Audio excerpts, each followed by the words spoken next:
We welcome everyone today to this really important session as we are in the midst of perhaps awaiting a Supreme Court decision in June with respect to two very significant cases in a line of significant cases we've been engaged in this century and a little bit before, of course, this century, as Jim Anderson will remind us with the historical perspective. But will the Supreme Court resegregate our colleges amid troubled waters? Can research show the way? And if any team can show the way, it's my colleagues at my left and at my right. We welcome everyone here today, place based in Chicago, and to all of those registrants who are joining us through live stream. We really thank you.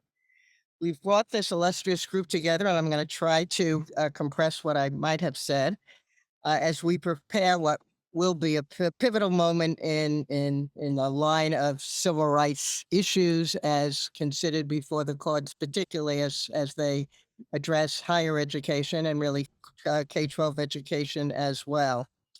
When the decision is announced, we anticipate that there will be ripple effects throughout the system of education, though this line of cases has been primarily focused on higher education. Our session is intended to put on the table the social science evidence that highlights the benefits of diverse perspectives in higher education and what we have learned from policies that have been put in place to improve equity and inclusion, the impact of current practices on race conscious admission, the whole conceptualization of race that really needs reconceptualization, despite what we find in the judicial branch and sometimes other branches of government as well. The historical context in which we are deeply embedded and maybe even regressively embedded. And then, really, next steps. How do we look ahead? We are likely to have another educative forum, we hope, and to engage you in interaction around these issues, as this team has done on any number of occasions before the final decision is handed down. All of us have, in one way or another. I started without gray hair, and now look, in this really over 20 years of this century, originally with the University of Michigan cases, but obviously there's a history before that in one way or another. Some as early graduate students, and now as God knows, chaired professors, and really working together on a range of amicus briefs. Angelo at my immediate right, is an attorney and consultant with over 30 years. Can you believe that? Of professional experience in law, public policy, nonprofit management, and higher education, having started in this context with the Harvard Civil Rights Project, and has been the AERA attorney of record, my collaborator, generous of spirit, and so cognizant of the research and how it meshes with the legal issues and challenges that we face. The AERA brief, and I won't elaborate on that, but our briefs along the whole series have always been co-collaborations of other scientific societies, in this brief, 7, including in each the American Association for the Advancement of Science, the American Political Science Association. Ash has joined with us on the Fisher briefs as well as on this brief, and I could go on and on to show the depth of scientific society concerns about these issues and where we can bring the evidence to bear.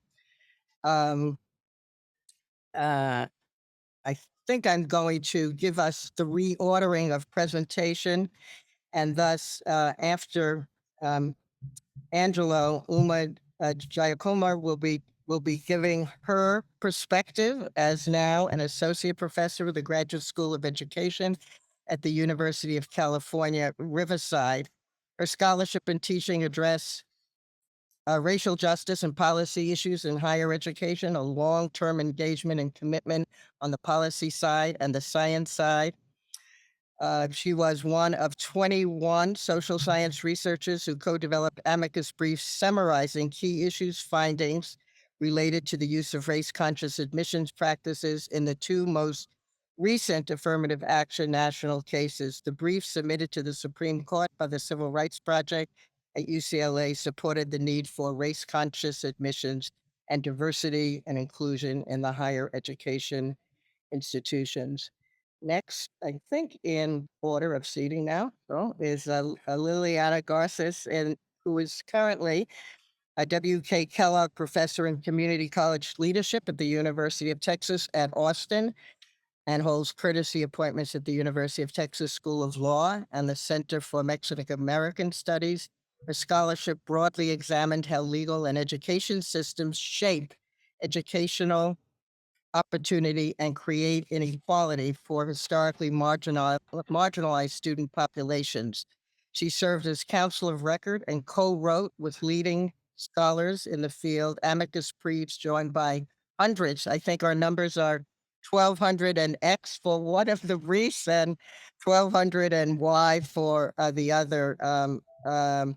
In the in the real effort to show the depth of field among leading scientists who work on these issues. It wasn't just do you support these issues, but we asked for those to co-sign who really brought a background on in their own scholarship around these questions. And it's was really quite a remarkable feat that this really managed to happen in a very tight deadline. And next, we will hear from our colleague, William Poon, who's a program officer with the Spencer Foundation. Her research agenda brings together organizational theories and race and ethnic studies to study selective admission processes, affirmative action policies, and the racial politics of Asian Americans and education. And if there's one issue that really has surfaced quite differently in this round of briefs, in this round of case, obviously brought on by the Harvard Challenge, is a real need to attend to what we know and what we don't know and what has been distorted and reported on issues of Asian Americans and education. And I just want to say a special note of gratitude that that you've devoted so much of your life and your scholarship to elevating this in the plenary session in 2016. Not to date myself, but it was our centennial at AERA, and I remember so poignantly. Prudence Carter at that opening plenary said, the voices and the issues related to Asian Americans in fields of science, scholarship, and in higher education were really um, caricatured, and that really needed deep thought and deep work. And I think that our and your leadership in that brief really has made a tremendous difference. These two folks I've known for so long, I'm not even going to give I give any of the details, but let me just say, uh, James Anderson has been, gosh, in these trenches, and Gary Orfield, be it left and further left, um, for decades. Their work, their scholarship, their historical perspective, their command of the science in this area, and their commitment and capacity to know how to pull the levers of, to the extent we can, the levers of public policy to at least be heard, and frankly, quite frequently making major differences. We're at a terrible time where we are so uncertain about whether those differences will and can matter. But if anybody, bodies can matter, it's all of you with us today, all of you with us virtually, or all of you with us place based. And my colleagues as well as their colleagues who are really working on these issues. So with that, let me turn it over to Angela. Thank you.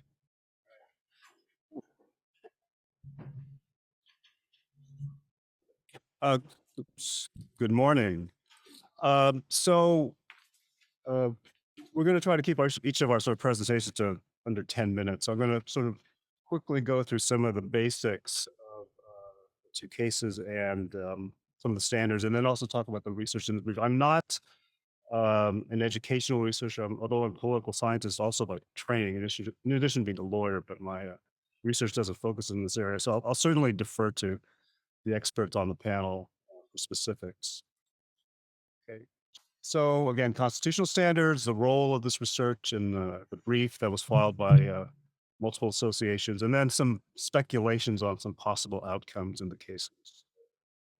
So just as a reminder, we're dealing with areas of constitutional law where the protection clause is applicable to universities. We have one case here involving a private university, but because Harvard, like most private institutions, is bound by Title VI, and the courts have held that Title VI basically imports and is coextensive with the Equal Protection Clause. Every institution, pretty much, of higher education is bound by the Constitution. As you know, there's a high standard of review in these cases, what's called strict scrutiny. There has to be a compelling interest, a particularly important interest, and has to be narrowly tailored. And I'll cover a little bit more of that in a second. It's important to note that if you are not employing race conscious measures, you're using a race neutral measure, you do not invoke strict scrutiny, there's a lower standard of review called the rational basis test. I suspect that an ongoing question, regardless of what comes out in these cases, is that there will be challenges to what we think as race neutral policies because people think they're not really race neutral. And that's a good question. What are some of these proposed policies that we've seen already adopted in other states actually race conscious? I suspect that they are, but how that will be litigated will become a big question. Again, just decades of case law going back to the late '70s with the Bakke case, the Michigan cases, of course, and then more recently, the University of Texas case Fisher.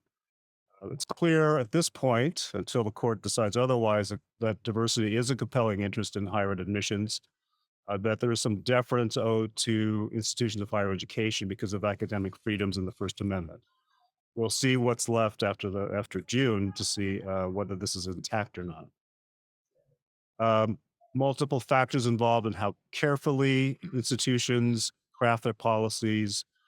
There's no deference to higher education institutions on this set of questions. Again, the case law is fairly well settled at this point. Uh, you have to use flexible measures, no quotas, no set asides. You can't weight race too heavily or use it automatically. There can't be an undue burden on non minority applicants.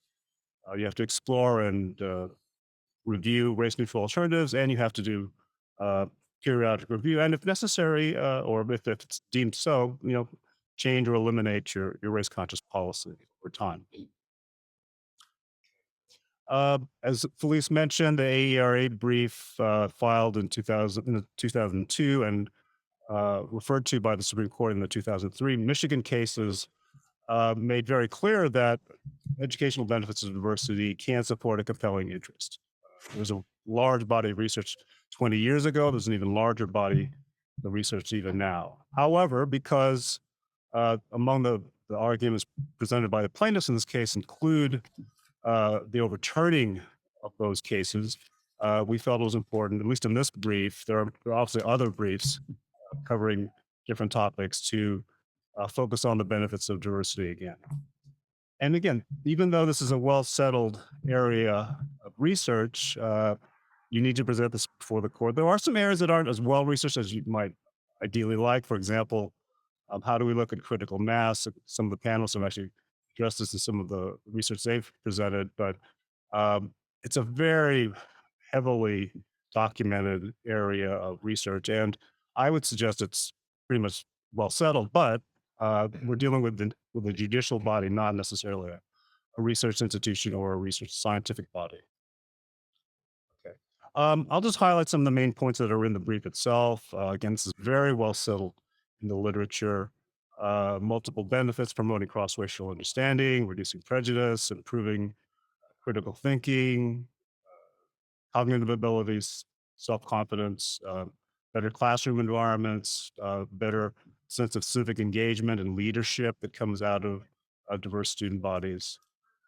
There are obviously harms that are associated with tokenism, racial isolation, and stereotyping that occurs in the absence of race conscious admissions.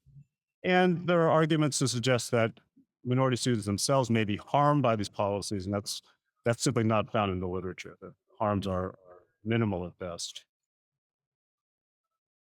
Um, Again, narrow tailoring literature is quite large too. Critical mass has been identified as an important issue. It's again not as well documented as we would like, but I think it's fairly clear that the flexibility given to institutions allows the use of the critical mass concept. We've seen percent plans that have been analyzed in places like Texas and California. They don't work as well as race conscious measures, or they simply can't work. In private institutions and graduate level professional schools, percent plans don't really function as a viable option. And there aren't necessarily equal proxies or equivalent policies when you look at class or socioeconomic status. That's been shown to simply be inferior in terms of promoting racial diversity. Um, what's going to happen? We don't know yet, but there's been a lot of thinking about what are likely outcomes.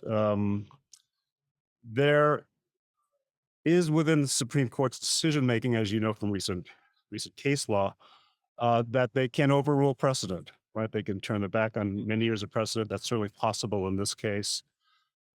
You don't have to rely on scientific research to reach a conclusion of law in this set of cases, at least if you're addressing the compelling interest question. Narrow tailoring is a very specific area focused on the institution, but uh, you don't have to. Justice Powell didn't do it back in 1978 in the Buckley decision. You don't have to do it, but it certainly lends support to any set of arguments. It's also possible. This is a court. This is not a research institution or a review board. Okay, they can ignore this research, or they can say that it's equivocal, that there's still some uncertainty, even though 99.9% of the research says one thing. If the court cites one study, that might be enough to say it's not a settled question legally. What's going to happen? Hard to say. We know the court took these cases up to change the law, so we know there will be changes in the law. How big will that change be? Minimally, you might see some change in narrow tailoring, tightening up to make it very hard for universities to do anything race conscious. But more likely, you're going to see either a partial or a full overturning of prior case law. That's a reality we must face, that the court will either so limit what the institutions can do as individual agencies, or they will simply say diversity is not compelling. The court got it wrong several years ago. It's not sufficiently compelling. It's vague. It's something you just can't get a handle on. Any number of potential outcomes here. Again, we don't know yet, but we'll see what the court comes up. I think regardless of what the court does, there will be more litigation. Okay, there will be challenges to race conscious policies. Okay, if you're looking at percent plans, if you're looking at using socioeconomic status, even those appear to be race neutral, there may be challenges to those policies. Say, well, no, they're not really race neutral; they're actually race conscious, and we can't be disingenuous about it. Very often, these plans are thinking about race, right? If you're trying to come up with a goal of racial diversity, even if it's not constitutionally compelling, you're thinking about it, right? And how do you look at this with some other type of policy? And again, not to sort of be all gloom and doom, but there are potential impacts in other areas: recruitment, financial aid, spillover effects on higher ed, like faculty and staff hiring. There could be changes in how the court looks at academic freedom. Again, there's been deference up to institutions based on academic freedom. Will the court, in potentially overruling um, existing law, say academic freedom is not something we will uh, allow deference on? Okay, and then there may be other impacts because of the case law around Title VII and other related civil rights laws. Certainly, can talk about them more in the discussion. What potential impact that could be. So the decisions will certainly focus on the two cases at hand, but this court, whether it does it specifically or does it in sort of side comments or in concurrences, will probably lay the groundwork for some other type of race blind approach to the law. So it's not looking that encouraging, but I think it's important to be prepared as we move forward. Think about some of the big issues. Okay.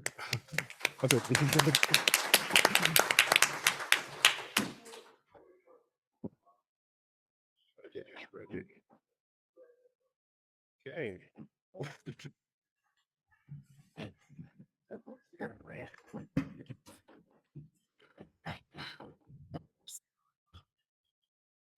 Good morning, everyone. Right. Thank you for being here, and thanks to Felice and Gary for organizing us. In the wake of affirmative action likely being shut down or severely rolled back by our ultra conservative Supreme Court, I'm grateful for us coming together to reflect on what's really at stake. And most importantly, to think together on how to create a racially equitable path forward. In this presentation, I'll be highlighting the harms of affirmative action bans at flagship institutions, but I'll mostly reflect on Justice Jackson's line of questioning during the oral arguments in October 2022, because they hint at how we can prevent large scale backwards movement.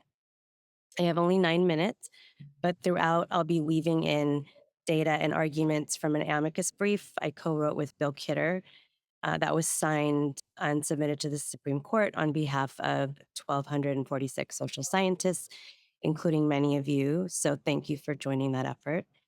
And I've also incorporated analysis from my expert report on critical mass on behalf of UNC student of color interveners at the district court. So in Michigan and California, where institutions have been restricted to race neutral admissions for 15 plus years, we've seen steep declines in underrepresented student enrollment at public flagships. Black student numbers are especially low, rolling us back to 1960s numbers at highly selective universities. And at other universities that we think of as being diverse, though there's been rollbacks as well. Looking at Black undergraduate enrollment and graduation rates, we can see that at UNC, with race conscious affirmative action, they're doing much better than their flagship peer institutions in California, which are UCLA and Berkeley.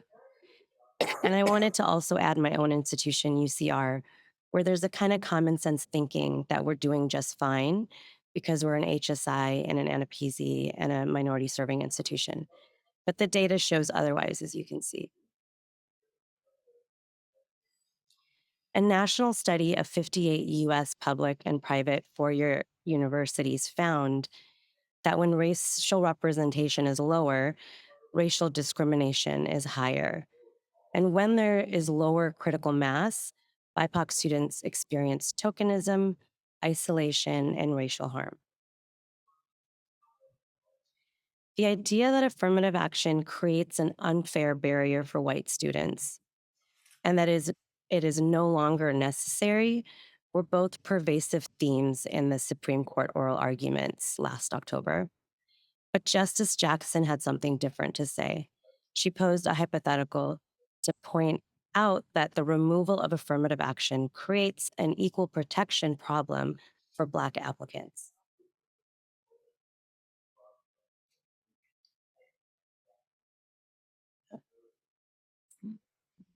Is the audio going to work?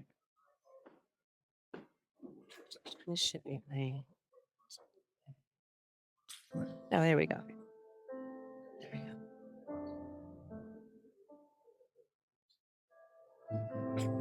It's my audio sponsor.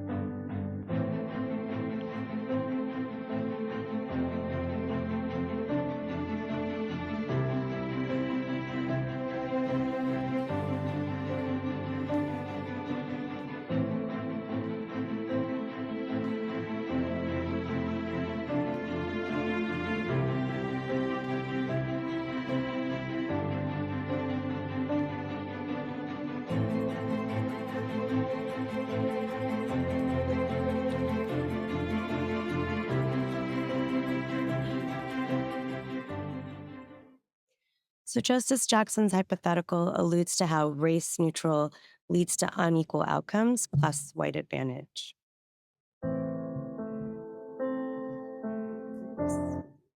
Sorry.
So, in over 2 decades of affirmative action advocacy, we've focused strategically on arguments for diversity, and rightly so, also on making up for disadvantage. But now it's essential that we shift our mindset and strategic advocacy toward applying the framework that CRT offers. So, the question I've been thinking a lot about in my own recent work is how do we counter bias toward white applicants that, as Justice Jackson points out, is so deeply embedded in normative admissions practices? Oops. So, without affirmative action, we'll need to push higher education institutions to actually address how white applicants' assorted advantages are built into everyday college admissions metrics. The removal of affirmative action is going to be a ground shifting decision, or even if it's rolled back. Highly selective institutions are going to be scrambling for what to do. And we need to push colleges and universities to actually address how white applicants' assorted advantages are built into metrics, and also to address how biases that work against BIPOC students are also built in. Moving forward, we need to do better at debiasing admissions metrics in the absence of affirmative action nationally, but also in places like California, where it's been banned for about 2 decades. Research shows that concentrated white advantage is perpetuated through various admissions metrics. For example, we've known for years that standardized tests have built in racial biases, which are exponentially exacerbated by the test prep industry. And the verdict is still out on test optional. Kelly Slay's work explores whether there is an admissions a disadvantage for those who opt out. Scott Page and I have documented how even consideration of extracurricular activities at elite institutions creates a bias toward white and wealthy students. And admissions by exception is another consideration meant to support disadvantaged students. When my colleagues and I have documented that it actually does the opposite. And Oyan's research, of course, also offers guidance in this area. We have to remind colleges and university leaders and practitioners that engaging in actions that remove unnecessary harm and bias toward disadvantaged groups does not amount to affirmative action and will still be legal. For example, I know of at least one institution that's currently using admission by exception to target disadvantaged international students for the purpose of revenue gains.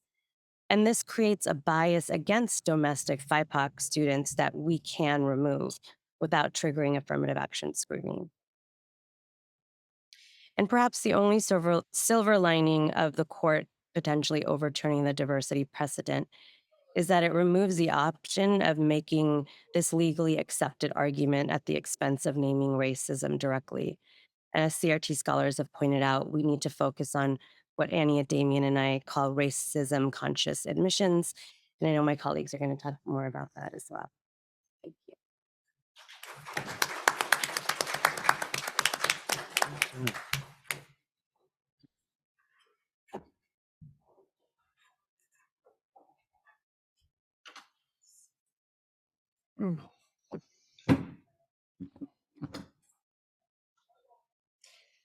Good morning.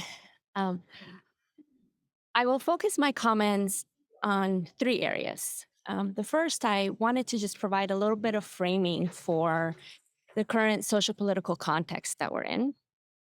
And then, second, I'll say a little bit more about where we might find ourselves in light of the forthcoming decisions and this social political context.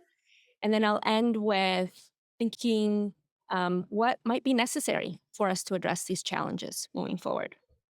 So, we're really at a time when schools and universities are being used as sites to undermine fundamental principles of a democracy in a racially and ethnically diverse society. A survey of 8,000 teachers across the country conducted by RAND has shown that 1 in 4 teachers are altering lessons on race and gender, and they're doing so in response to state laws that restrict the teaching of well-established history and long-standing curricula that help build critical thinking skills and provide a high-quality education for all students. Texas and Florida are leading the way with these restrictive policies.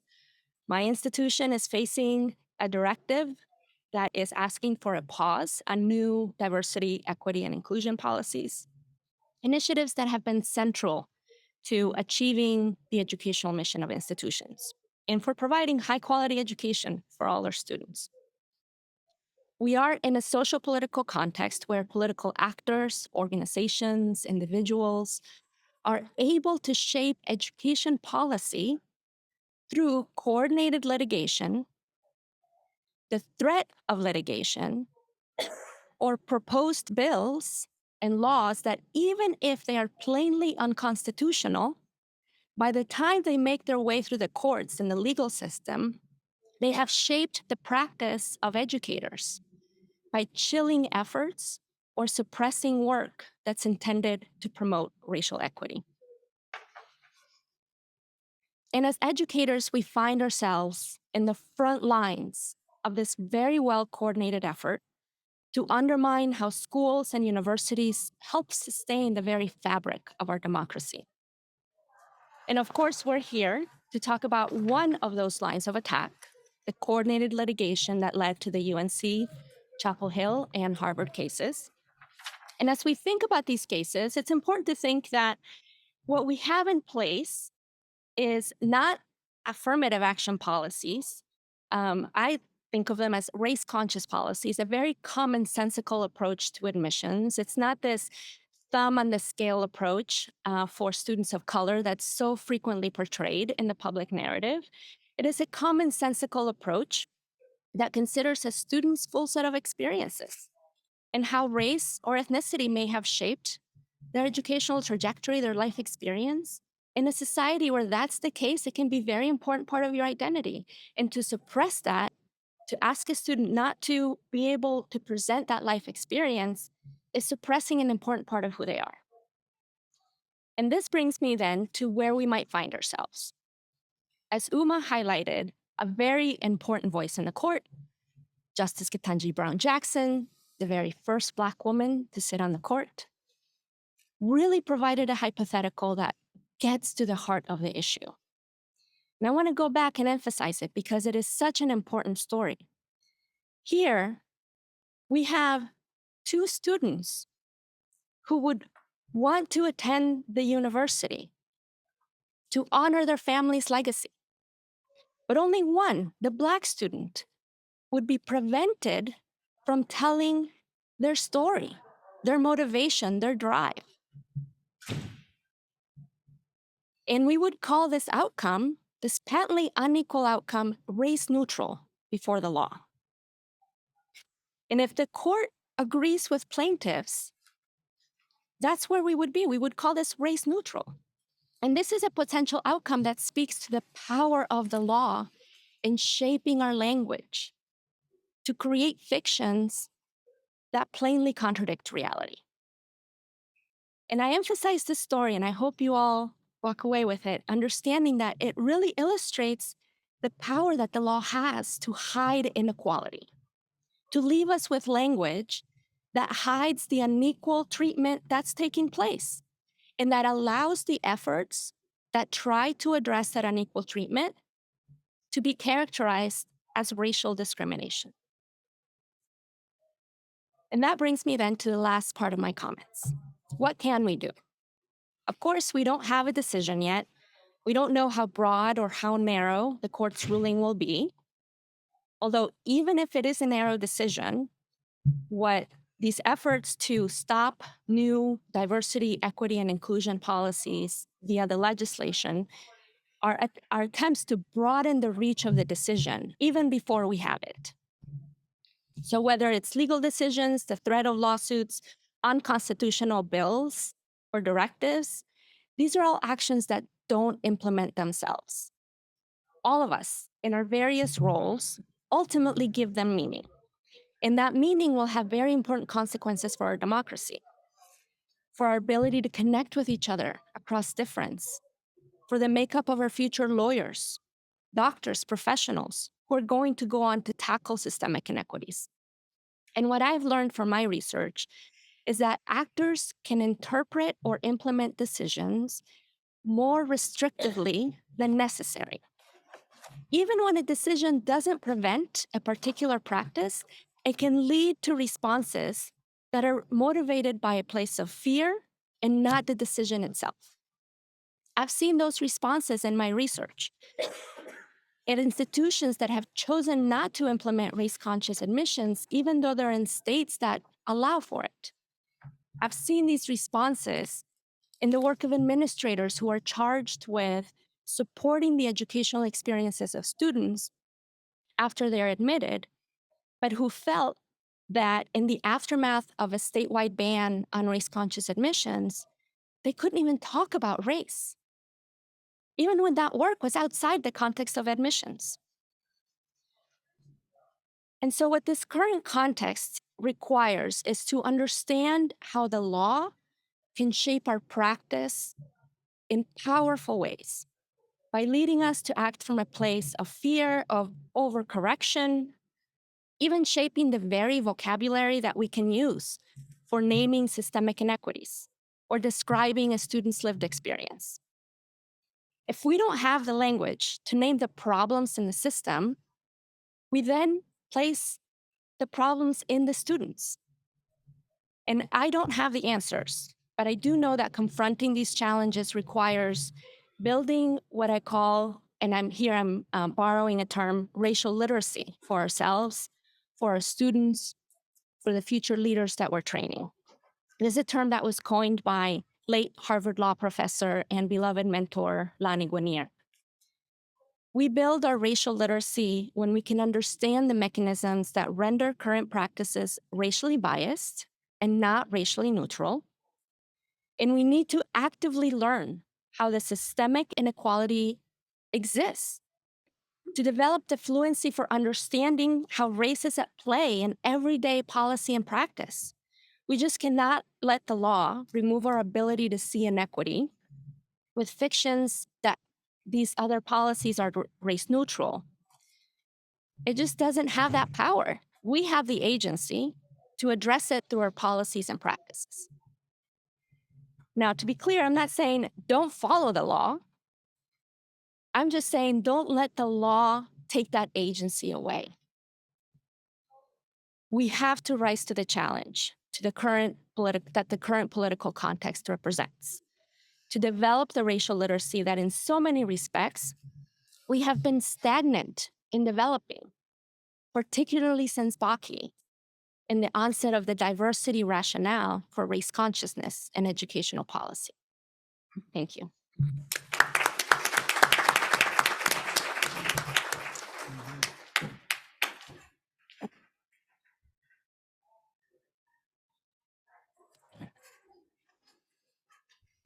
Good morning, everyone.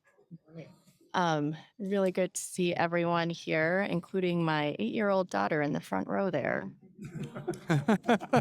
She said, please don't be boring this morning. So I'll try not to be boring. So I'm going to offer some remarks inspired both by President Rich Milner's theme for this conference, consequential research, and Gary Orfield's challenge to us to talk about what we have learned in this moment and what do we do as an education research community. We are, just to pick up on Liliana's comments about racial literacy, I want to say that we are right now living in the consequences of racial illiteracy. This racial illiteracy is what allows fictions, right? That there is such a thing as race neutral, right? That removing racist barriers is somehow unfair and illegal. A lot of research in our field has had a necessary focus on the outcomes of unequal outcomes of our education systems. What I want to say today is that we need to continue that focus. And I think Uma's slides and data that she presented really highlighted and illustrated these unequal outcomes. But I think our field needs to dig deeper into theorizing and critically analyzing racial power. Racial power and its systems of racism, right? And so to really pick up on this idea of being conscious of racism, racism consciousness as a possible um, uh, open opportunity potentially in a new legal regime. Um, I think, these unequal outcomes, they are certainly material, and we can't forget that. At the same time, how are they being produced? What are the mechanisms and the systems? What is the racial power that is at play that is producing these inequalities that, yes, produce on an aggregate level for Asian Americans? When you take a look at the average numbers, it looks like Asian Americans are doing quite well.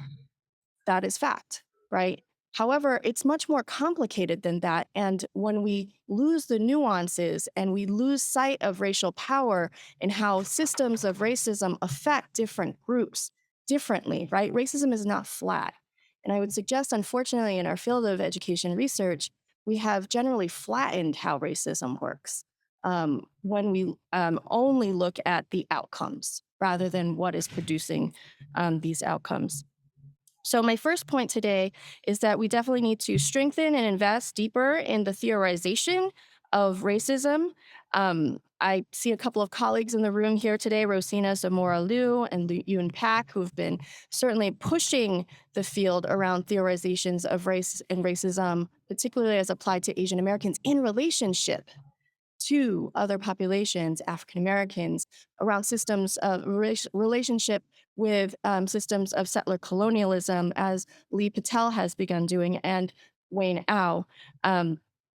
We need this deeper theorization because it's not just about this moment of these questions around the race-conscious admissions and affirmative action in higher education. We're seeing the same model, the same claim that to do racial equity in education is inherently somehow anti-Asian is a false fictional narrative that is being pushed out there through this Harvard case, but it is now being applied to K-12 spaces as well.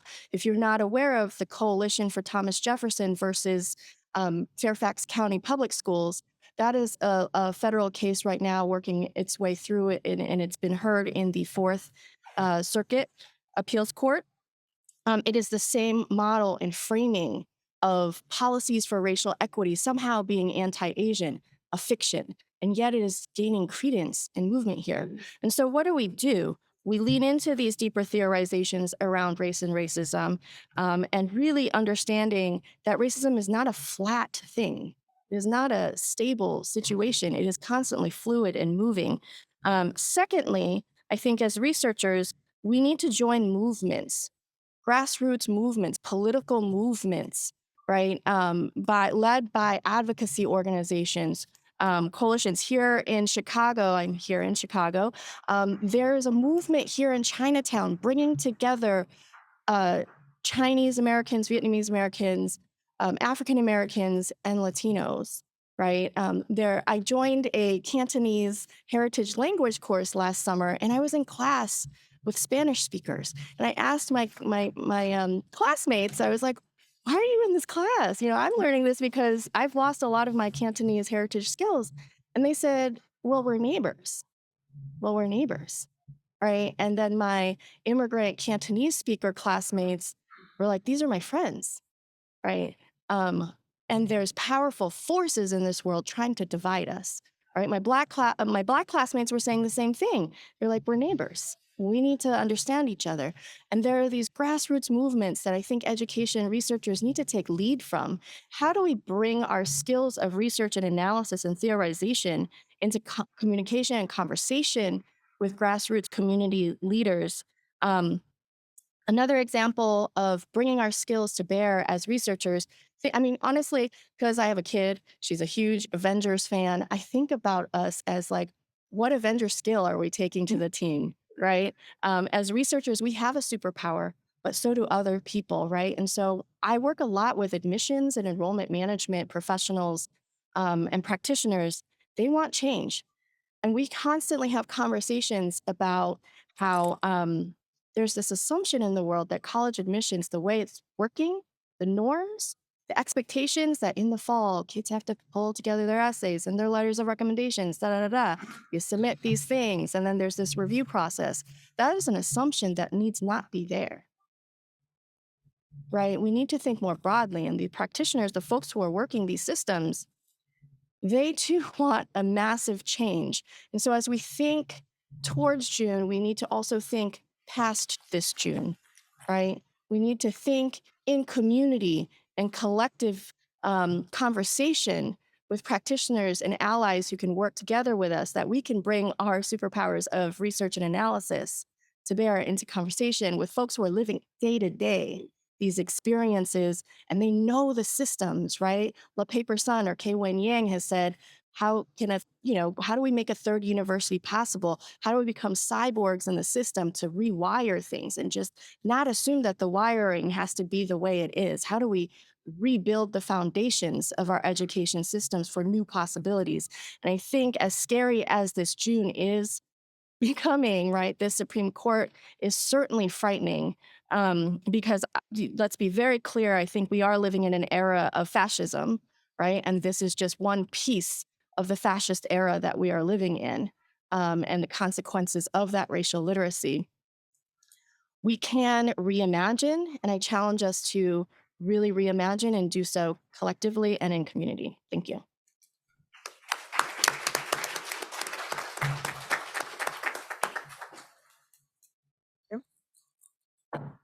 Yeah. Sure. You're supposed to go up. Well, you can sit at the mic right there if you'd like, and I can. Yeah, It's okay. kind of offered some comments, reflections, or perspectives. Yes, I think just sort of my view of the question. I think if the court could mandate resegregation, the majority would. I think they're very comfortable with a segregated society. The decision they made in the 90s and with the Seattle cases and the Louisville cases, they have to be keenly aware that the consequences of those cases will be increased resegregation in American schools.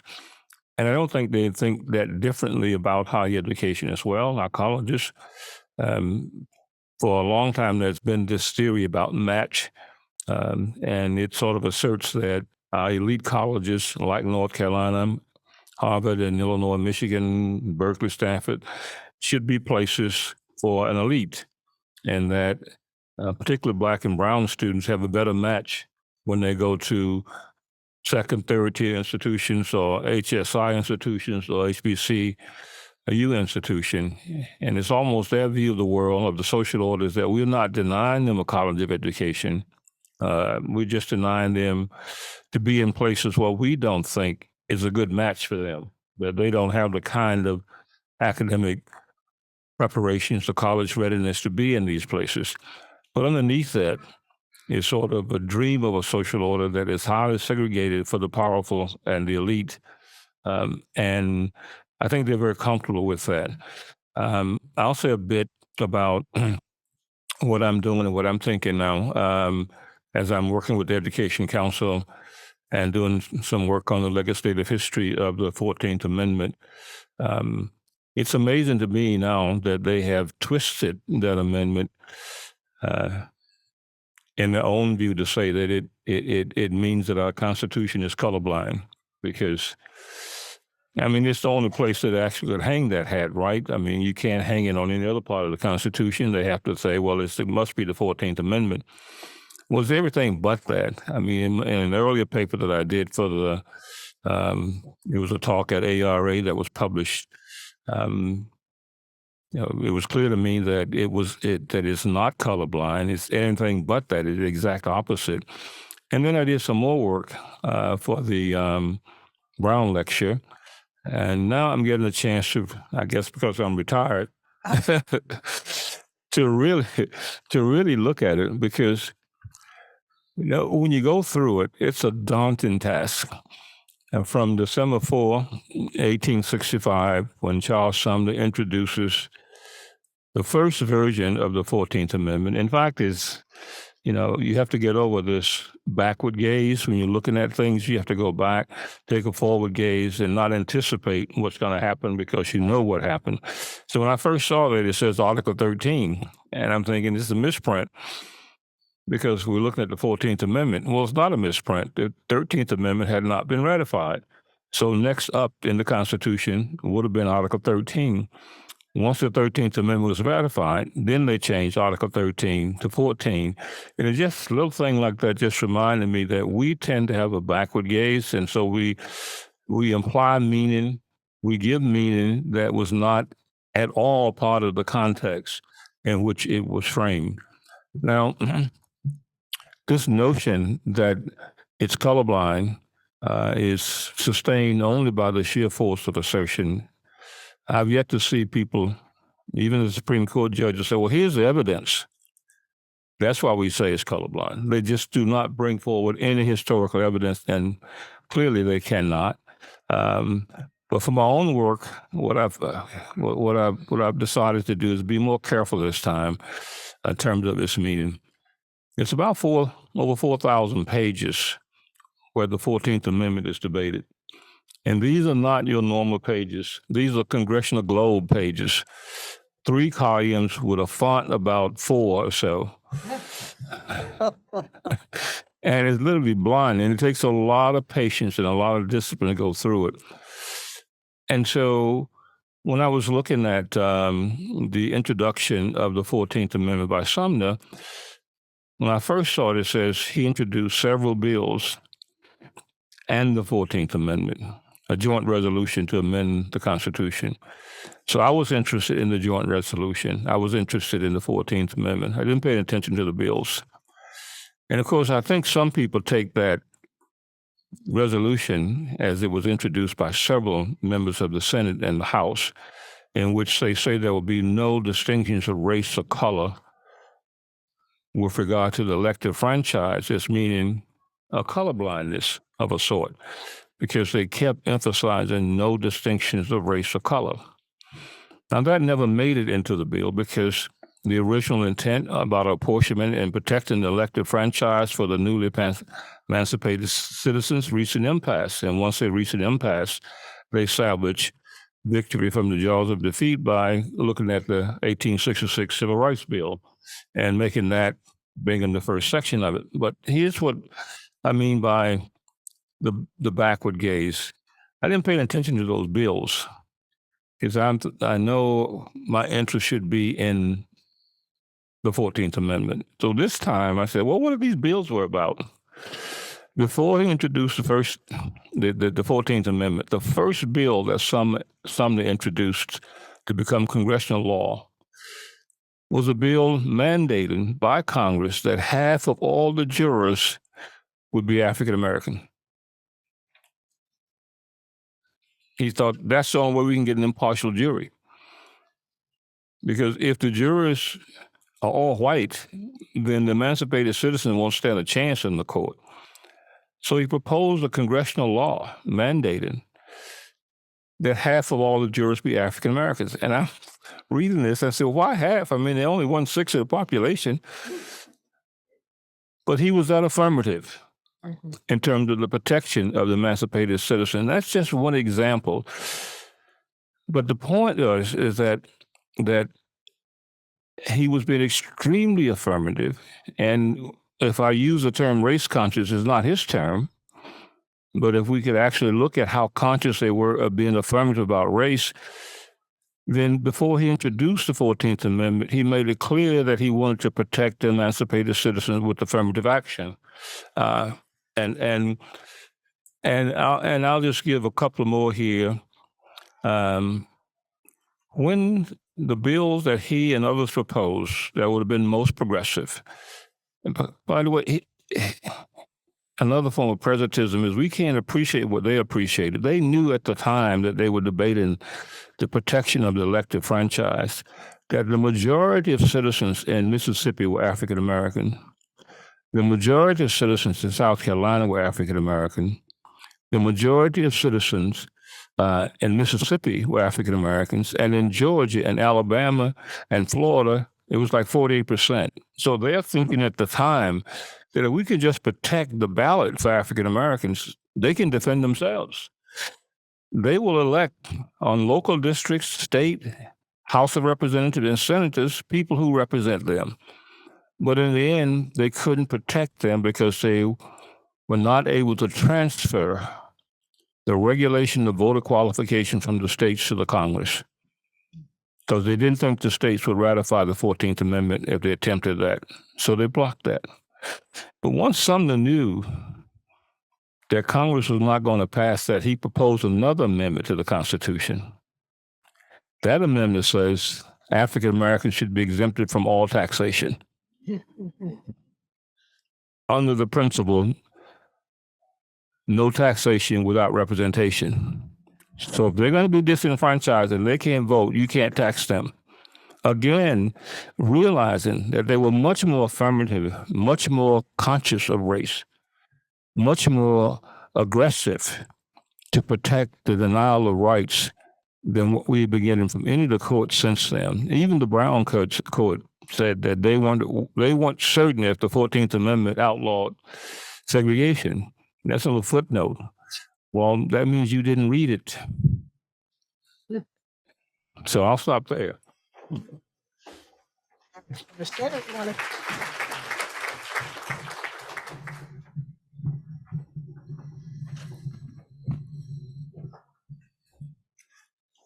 Well, it is a great honor to be on this panel with such distinguished colleagues and to have a chance to comment a little bit about what they've said and what they told us and what we might be thinking about as we go forward.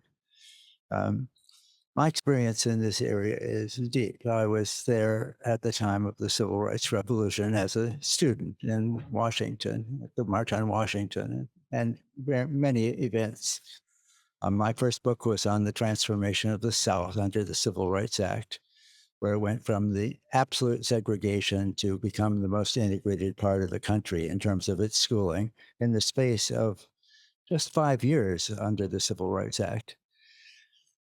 The key to what we accomplished in the middle of the 20th century in that civil rights revolution was race-conscious policies. The target of attack has consistently been against those policies because they did work. And nothing worked until that happened. Until we had race-conscious admissions in colleges around the elite institutions of the country, the representation of Black and Latino students was in the 1 or 2% level. It changed dramatically in the late 1960s and early 70s because affirmative action was begun. Almost all of the selective colleges in the country instituted some form of it. It was limited, of course, by the Bakke decision in 1978. It's been, as Angelo has described so well, strictly constrained in ways that only worked at a relatively modest level. But as academics, the diversity that we enjoy in our institution, modest though it may be, is a product of conscious efforts by universities and by government to make that happen. It did not happen by accident. It happened by decisions. I want to comment briefly on what the different people on the panel have said and then suggest where we might go as academics and as citizens in response to what's likely coming at us, the bulldozer to civil rights that's moving steadily down the path towards June. Angela has given us a really good description of the step-by-step process of and the limits that affirmative action has operated under, and the constraints and the scientific evidence that shows that it was a wise policy, a moderate policy, and that it accomplished something, and that without it, as we had seen in places like California and Michigan and the United States that abolished affirmative action, there's been a regression. Angelo has given us a sober and I think accurate description of where we're heading. what we're likely to be dealing with, both in terms of this decision that will come this spring and in the decisions that will come later. Because this court is not going away. This court is in power for a long time because of the three Trump appointments. Uma has talked to us a lot about the fact that the society is organized in a way that means that without race conscious policies, we will have segregation and inequality, resegregation, because of the cumulative advantages that are built into even race neutral policies, because of the fact that whites have had generations of advantage relative to African Americans, Latinos, Native Americans, were largely excluded from higher education until the Civil Rights Revolution and have never been proportionately represented. So if we think about this, she has told us that we have to start thinking about the mechanics. We have to start thinking about the things that are presented as positive policies that turn out not to be positive. We can't just take them on their face, even the nice presentations that we're going to have in the brochures and statements of the officials of our colleges after these decisions come down. Liliana has told us that we're already in a process in the southern states, mostly in the 25 states that are almost all branches of government controlled by a very conservative Republican Party. That we are already having policies that have intimidated and required the narrowing of our treatment of our own history. And we're seeing policies that are dismantling offices that are designed to create racial equity, to deal with race relations questions in our colleges and our institutions. Those are being attacked as something that we don't need and something that's threatening. We don't want our students, our children, to learn about the history that we're trying to deal with in civil rights. If you don't know that history, what's going to happen is going to seem much more reasonable.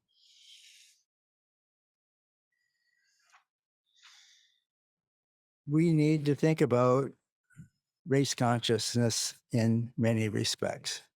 There's been a theme in several of these presentations that what is called race conscious policy is policy that acknowledges the nature of our society and that tries to do something about it.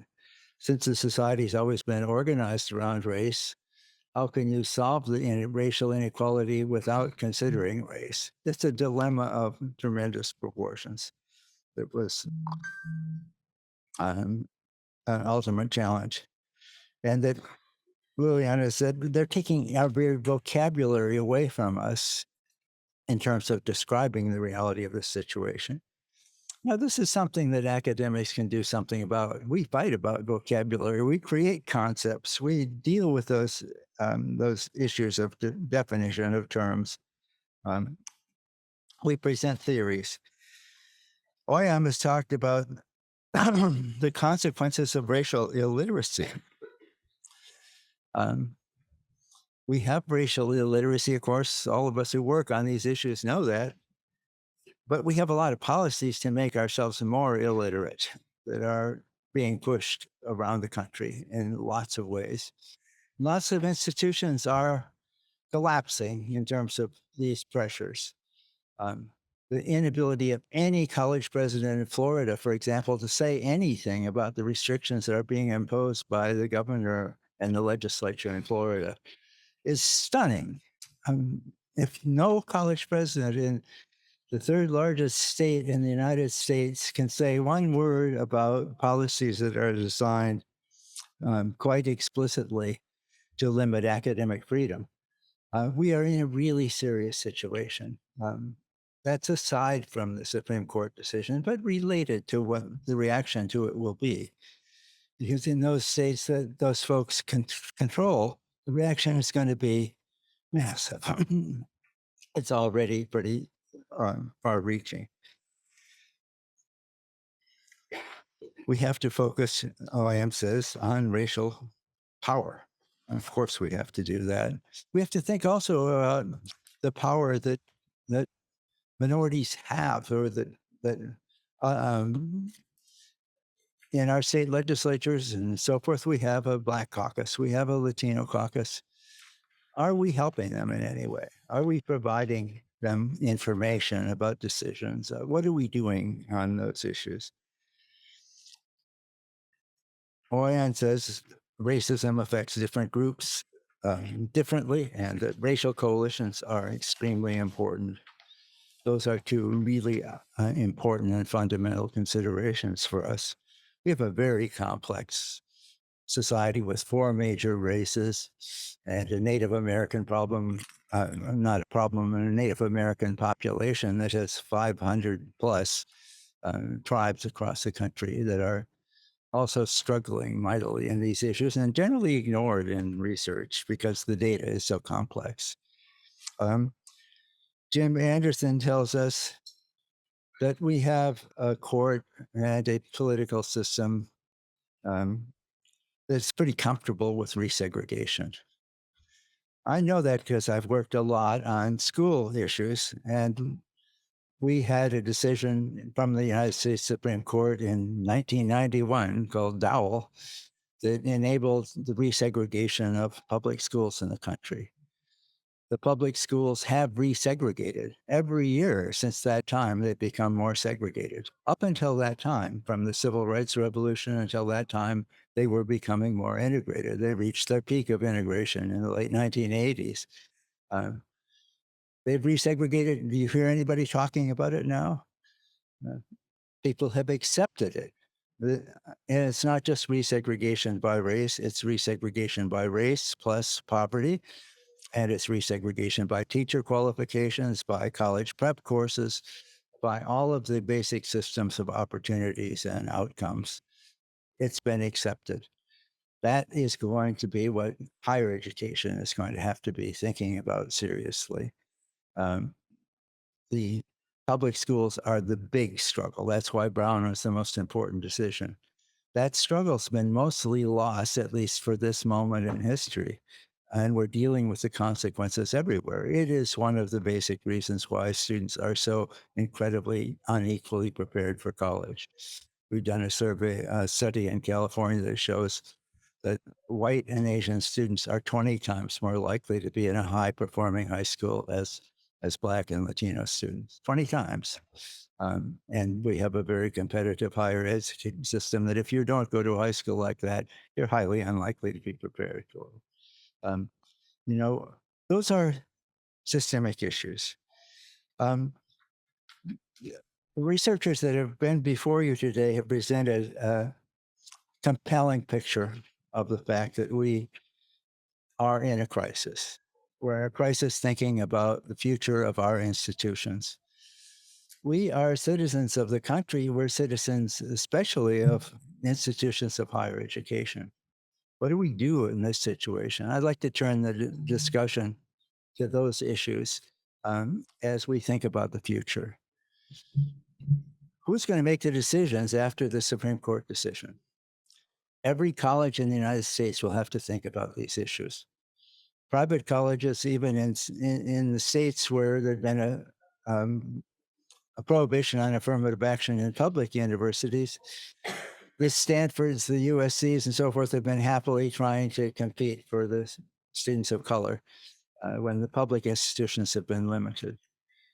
The private institutions will come under these provisions as well. They will lose all their federal funds under the Civil Rights Act if they don't comply with whatever the Supreme Court decides. So anything to be that if they decide that all race conscious policies are unconstitutional, anything that's a positive and obvious race conscious policy will be considered as potentially discriminatory, subject to sanctions, serious sanctions. These policies are likely to extend to faculty selection, for example. Affirmative action has been critical for faculty diversity. If it's forbidden, we will be facing a gigantic challenge. and it will be a potential disastrous intellectual and social loss for our institutions. So what do we do? Where will the decisions be made? They'll be made by institutions. They'll be made by departments in terms of graduate education. They'll be made by colleges within universities. They'll be made by state governments that are funding universities. They'll be made by private institutions across the country. They'll be made some related decisions, for example, on financial aid and so forth, will be made by the Congress and by state governments. Then these things all have racial consequences. When you go to merit aid as your basic college assistance program, for example, and you have an extremely stratified, unequal system of preparation for college, you are funding that system. You are funding that stratification. Um, what power do we have about that? Those of us who are researchers. But we can show those facts. Those are facts. Those are discoverable facts. We can present them to the people that need to hear them. We can present them to the public in any forums that we have. We can bring them to consideration inside our institutions where we are actors. We're not just uh, um, casual participants. We can bring them into those discussions in our admissions committees. Um, we will have a lot of discretion. The court can set the policy. It will set the framework, and it will make decisions that have tremendous social and political power to legitimize regression in all likelihood. But the court can't supervise what happens in departments. It can't supervise what happens in our individual decisions. Um, those are things that we have power over. Think about how to think about using the power that we have. As one of our presenters said, there's a lot of power in admissions offices, and they want to make changes. How can we help them think about changes that they can make that would be helpful to us? There's going to be fights about testing across the country. Most of our institutions have suspended testing during the pandemic. Will they resume it? Will that become a partisan issue? Those of us who know about the research on testing need to have a voice in that process. So I think that we should think about these issues in terms of the long term. When the process that led to the Brown decision started, the Supreme Court was 9-1 against it. You know, a tremendous amount of mobilization and effort was made on many levels, led especially by scholars of color, of course, but also by many others that were part of that process that led to the social revolution that eventually occurred in the 1960s. Um, People need to think about being involved in a big process like that, because these decisions, like the decisions, for example, that were made in the abortion cases, which have not been passively accepted at all, which have been resisted very actively around the country, are part of a process. They're not the end result. Um, Policy is constantly evolving. We need to be part of that process.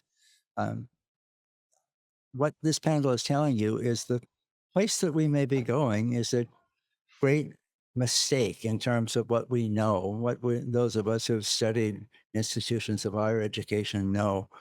And the consequences will be predictably negative, as they have been in the places that have experienced affirmative action been. But this will not be the end of the process. And those of you who are in this room or listening to this or thinking about this line of work need to be part of that process. So we're now open for questions.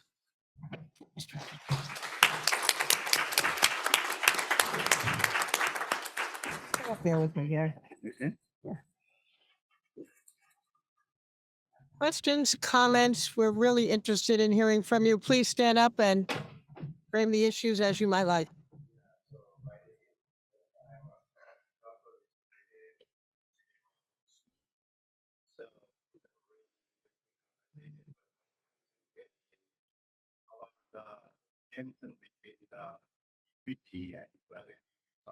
lot about that. Every time I think about that, particularly affirmative action, or that I prove to buy a food of that affirmative action. So, my again, got quality that it does. That's not we try to think about particularly as a researcher, educator, what can we do to help with the sensitive but yeah. Who wants to pick that one up? Well, hearing it as sorry, I know we didn't have the mics in the room. At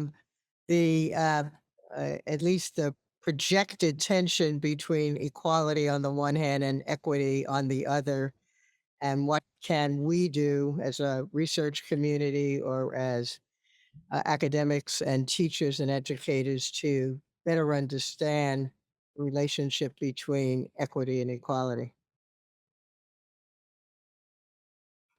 William, both of you have written about it. All of you have written about it in many ways. What I want to make sure I say,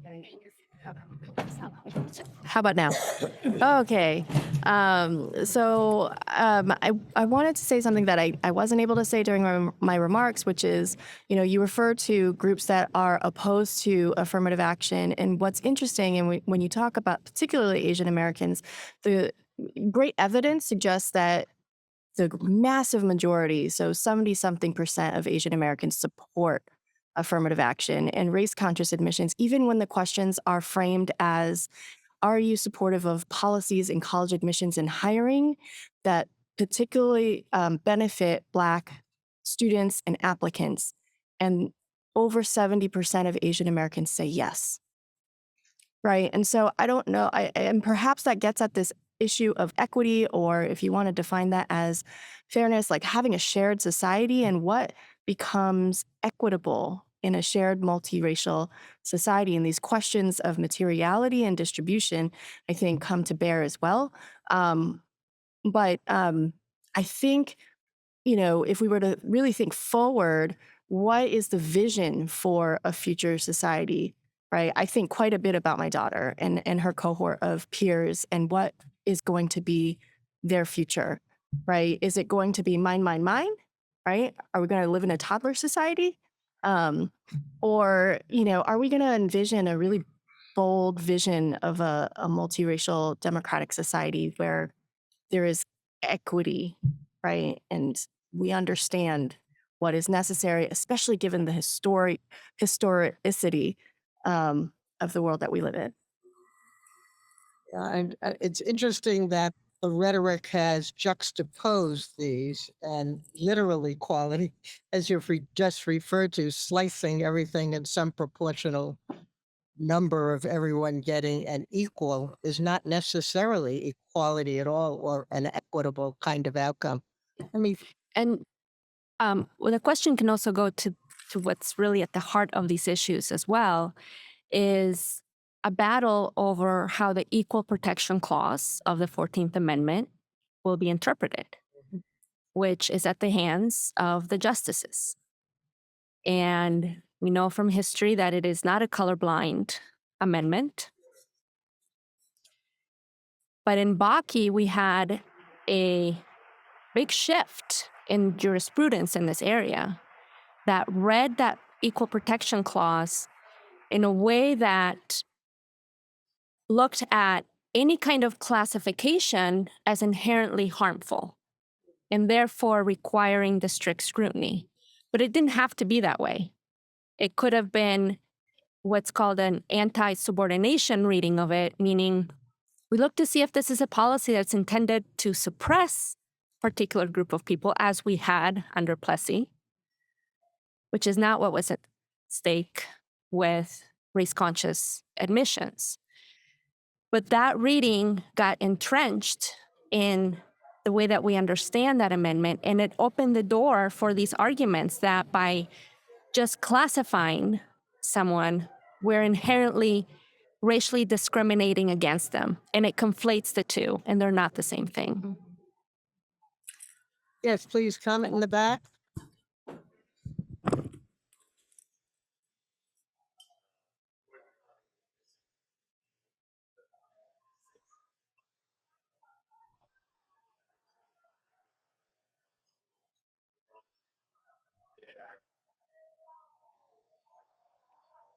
that Hmm.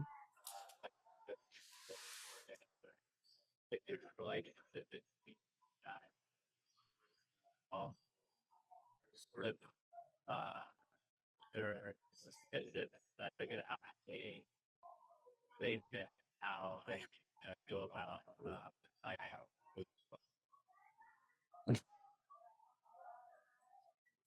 I'm not sure any of us could try to interpret what that a trend on the part of colleges and universities reflects. But I will say the very deep concern about these ranking systems, much like the very deep concern around using publication citation as a metric of quality, has been discussed and debated for more than this century. As institutions have gotten more data, as more researchers have looked at that data, as they've looked at the criteria of what is used in ranking systems, like the most prominent one, the US News and World Report. Lots of questions have existed and lots of conversations on this very point.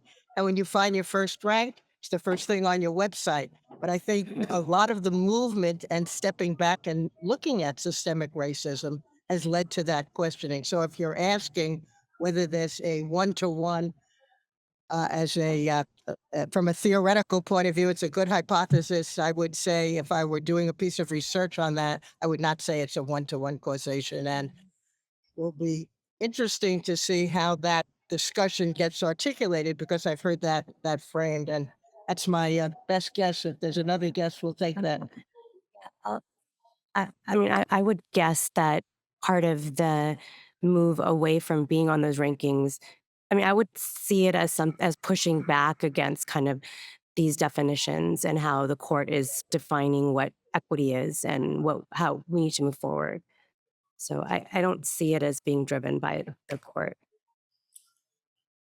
Oh, the first hand, and then we'll try to get to several others before we close. I think it's sort of diagonal to me. Yes, two hands up.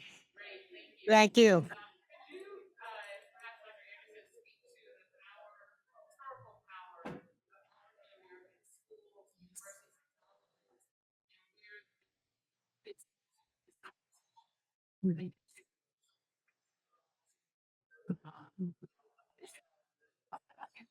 Segregation of flags.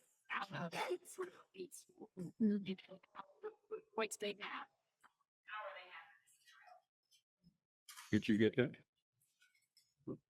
I think the thrust of the question, as I got it, was at the role of historically black colleges and institutions and how they fit into this scenario. The struggle. The struggle. Yeah. Well, one, the historically black colleges and universities are changing over time in very, very fundamental ways, and we have to keep that in mind. I just was selected to the board of trustees of my alma mater, which is Stillman College in Tuscaloosa, Alabama. And one thing that hit me was that Illinois, I was upset and challenging the provost and the chancellor and everybody on the black graduation rate, which is 78%, because it was lower than the white graduation rate of 88%. I joined the board of trustees at Stillman and found out their graduation rate is 25%. And that is true across the board in so many places.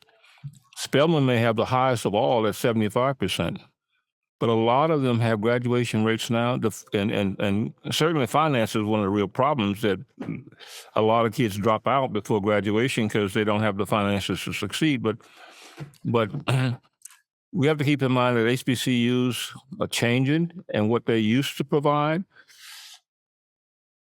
they're not able to do that now. Their budgets, the faculty on furloughs, it's a crisis. So that power that used to be there is starting to really shrink or fade in some ways. And so I think we have to have a much broader notion of access and completion. We can't just rely on HBCUs, and we also have to do a lot of work in the HBCUs to get them back to what they used to be. I was thinking about Stillman when I was a student there, and there's no way I would have thought that the graduation rate across the tracks at University of Alabama, where they had no black students when I enrolled at Stillman, would be higher than the graduation rate at Stillman. Well, it is now, much higher. And so that historical power is changing, and we have to be aware of that as well. So the notion that that's why match doesn't work. Why you relegate, a significant number of students to places where those graduation rates are so low?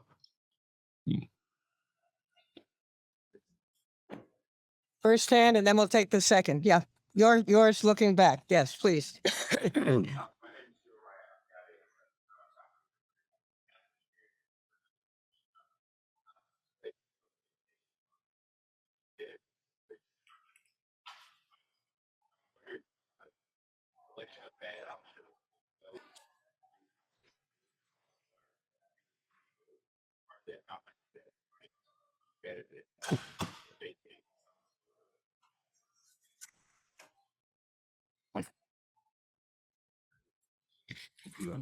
Well, oh, sorry. What are the alternatives to race conscious Yes. admissions if That's right. not that? I think the thrust of the question is if the decision is has a pervasive impact potential. What is the potential? What are the strategies? I think some outlined by each of our colleagues. Anybody want to kind of drive home one or two?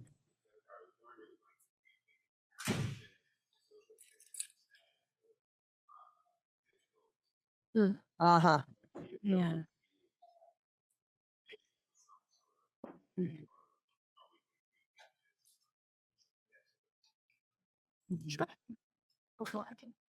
Yeah, the dashboard. So there's something recently of dashboards in admissions has become a new tool for diversifying, where it's looking at where admissions offices are looking at zip codes for the context of where the student is coming from, and studies by Mike Bastido and Nick Bowman have suggested that that is actually improving racial and class diversity in admissions decisions. So that's something, right? You give them give admissions professionals more information about applicants, and diversity follows in their decisions, interestingly. The other thing that Jennifer Delaney and Taylor Odell have been studying is this new idea of direct admissions that started out of the state of Idaho, where high school seniors, they don't even apply anymore, they just get a letter and then in their senior year of high school in October or November, and they're like, here's a golden ticket into 2 or 3 of the state universities. You're in, this ticket is good for 2 years. It is improved, and Idaho is a particular case, right? Very small, but it has improved their Latino student admissions, first generation low income students, and students are staying in state. Illinois has been starting to explore that possibility. Minnesota has been exploring that possibility to include private institutions like Carleton and McAllister. So I think there's possibilities that are being explored, and researchers need to lean into partnership. And those are really just kind of tinkering at the margins.